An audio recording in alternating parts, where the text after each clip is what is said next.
So in the longevity field, we often hear about inflammation being a problem. Everyone's inflamed. Is that really true? What's happening with inflammation? Inflammation can be looked at as chronic or acute. Acute inflammation, I think we all experience every day, or occasionally we experience it. You sprain your ankle, you maybe get an insect bite, have a wound that's healing. Inflammation is a part of that, acute inflammation that flares up for a period of time and then settles down. Chronic inflammation, you can think about as going on in the background.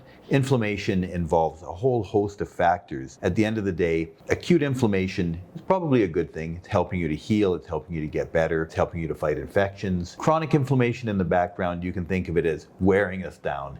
Wearing us down over time. We think there are schools of thought that believe inflammation may underlie all the changes we're seeing with aging and with disease. By trying to understand inflammation, measure what inflammation we have, we can hope to change the course or the trajectory that we're aging at. So it's a necessary function, but it's just when it gets uncontrolled or out of whack, then it starts really having an effect on our Just health when it span. persists over time. Okay. That intermittent acute inflammation is generally beneficial to us, but when we get other changes that lead to chronic inflammation, that's when that becomes a problem. And do you see certain people that have a higher inflammation than others? Is it their genetics? Is it where they live? Is it their lifestyle? Like what can we do about it? There's so many variables when it comes to inflammation, but we like to think it comes back to those basic tenets of life. Processed foods can increase inflammation. Pollutants in our environment can increase inflammation. So if you were to say, would I have less inflammation if I lived in a rural setting versus an urban setting?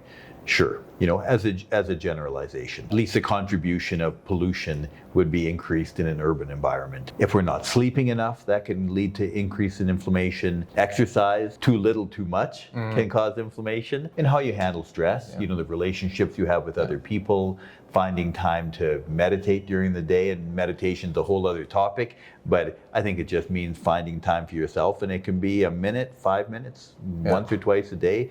We know that can help with not just blood pressure, but markers of inflammation. So we need to find that sweet zone, and that's different for everybody.